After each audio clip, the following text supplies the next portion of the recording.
నేను మాజీ మంత్రివర్యులు డాక్టర్ సీదిరి అప్పలరాజు గారి భార్యగా మీ అందరి ముందుకి వచ్చాను. నా పేరు శ్రీదేవి. ఇవాళ ఒక రాజకీయ నాయకుడిగా భార్యగా నేను మీ ముందుకి రావడం కాకుండా ఒక తల్లిగా కూడా ప్రజలందరి ముందుకి రావడం జరిగింది. గత కొన్ని రోజులుగా నడుస్తున్న రాజకీయ కక్షలు, దాని మీద జరుగుతున్న విభేదాలు కోసం మాట్లాడడానికి మీ ముందుకి వచ్చాను. ఈ కక్షల పరంగా మా కుటుంబం ఇబ్బందులు చాలా మటుకు గురయ్యాయి. ఈరోజు ఈ ప్రభుత్వం ఒక రోడ్ యాక్సిడెంట్ని హత్య నేరం కింద మార్చి దాన్ని విక్రీకించి దానికోసం ఇంకా వేరే వేరే కథనాలు అల్లి ఒక చిన్న పిల్లాడు, చదువుకునే పిల్లాడు, అలాగే వాళ్ళ స్నేహితుడు, అలాగే మా ఆయన అందరికీ కూడాను లేనిపోని నిందలు వేసి అరెస్ట్ చేసి జైలుకి పంపించడం జరిగింది.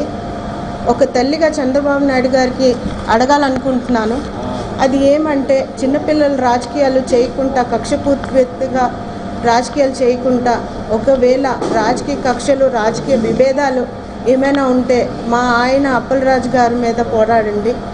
చిన్నపిల్లల మీద రాజకీయాలు చేసి హత్య నేరం కింద మార్చి దాన్ని విక్రీకించి దాన్ని ముందుకు తీసుకెళ్ళడం ఎక్కడి వరకు న్యాయమని ప్రతి ఒక్కరికి అడుగుతున్నాను.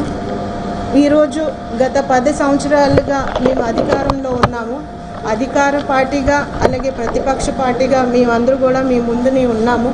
అధికార విభేదాలు అలాగే అధికారంగా ఏమైనా ముందుకు తీసుకొని వెళ్ళాలంటే ప్రతి ఒక్క దాంట్లో కూడా పనిచేసాం. కానీ మేము ఏ పార్టీ కోసం కుటుంబ రాజకీయాలు అయితే మేము ఎప్పుడు కూడా చేయలేదు.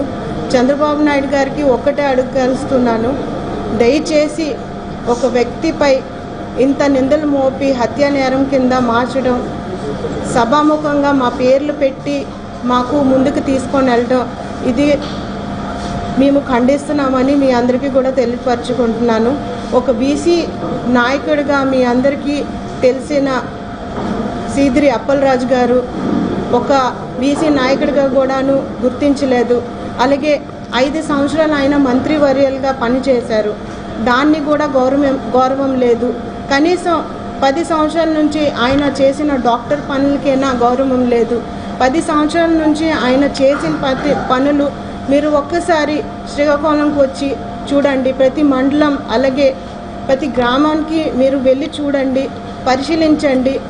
నిమ్మాడ అవనివ్వండి, లేకపోతే కోటబొమ్మలు అవనివ్వండి, నందిగామ అవనివ్వండి, టెక్కలు అవనివ్వండి, పలాస మండలం, మా వజ్రకొత్తూరు మండలం, మన్సా మండలం అవనివ్వండి, కంచిలి మండలం, అలాగే ఇచ్చాపురం, అంతేందుకు పక్క రాష్ట్రమైన ఒరిస్సా నుంచి కూడా చాలామంది పేషెంట్లు మా వరకు వచ్చడం, అక్కడ పని చేసుకోవడం, ఆయన వైద్య వితుడిగా ఆయన ముందుకు తీసుకొని వెళ్ళడం, ఎంతోమందికి ప్రాణం పోయడం అన్నీ కూడా మీరు ఒకసారి పరిశీలిస్తే మీకు తెలుస్తుంది.